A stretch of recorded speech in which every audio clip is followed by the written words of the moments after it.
அதாவது ஸ்ரீ ராமராகப்பட்டவர் அவர் அசமதியாக செய்ய அனுப்புறாங்க 56 தேசமும்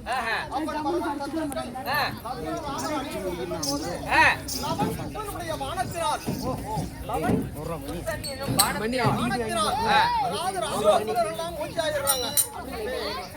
தம்பி தம்பி தம்பி தம்பி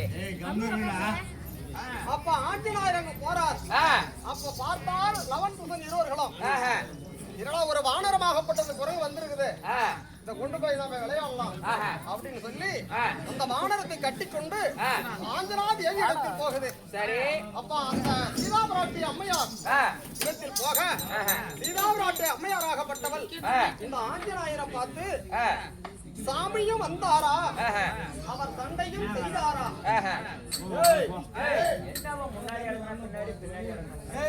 சந்தன மார்பனிலே அவருக்கு சாரம்பு பாய்ந்ததா, குங்கும மார்பனிலே அவருக்கு கூறும்பு பாய்ந்ததா அப்படின்னு அந்த சீதாபிராட்டி அம்மையார் ஆஞ்சநாயரை கேட்கும் கட்டம் இது.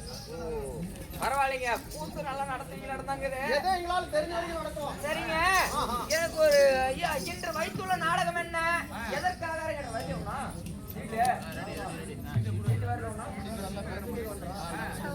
இன்னும் மதிப்பிற்கு மரியாதைக்குரிய நரசிம்ம கவுண்டர் ஐயா அவர்கள் செத்து சூலகம் மாண்ட வைகுந்தம் 4ஆம் பதிவு அடைந்திருக்கின்றார். அவர் இந்த மண்ணை விட்டு மறைந்து விட்டாலும் மக்களுடைய மனதிலே அவருடைய பெயர் விளங்க வேண்டும் என்று, அதாவது இந்த நாடகத்தை அரங்கேற்ற செய்ய இன்னும் பெருமாள் குடும்பத்தார்கள் அவருடைய பங்காளிகள் மாமன் வைத்துள்ளர்கள்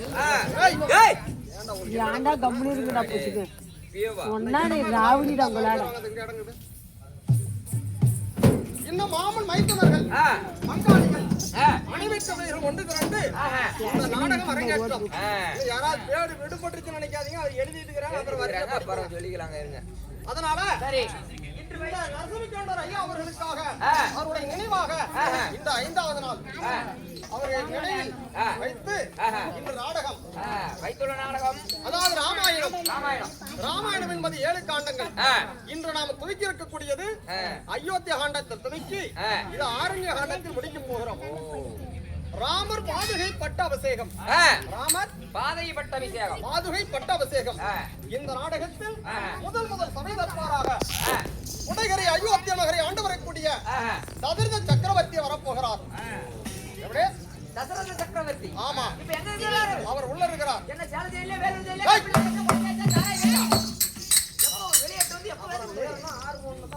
அரண்மனையில் இருக்கிறார். அரண்மனையில் போறாரோ?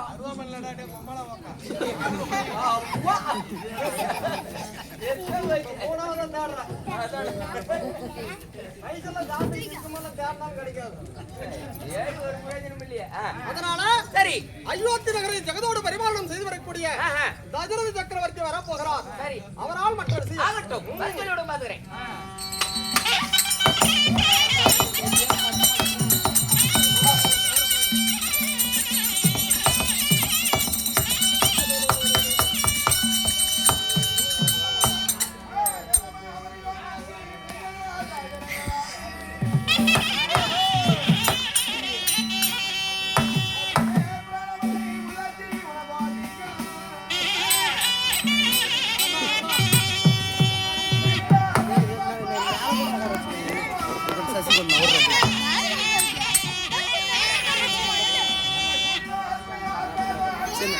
சரி, நான் என்னால உட்கார வச்சுக்கணும்.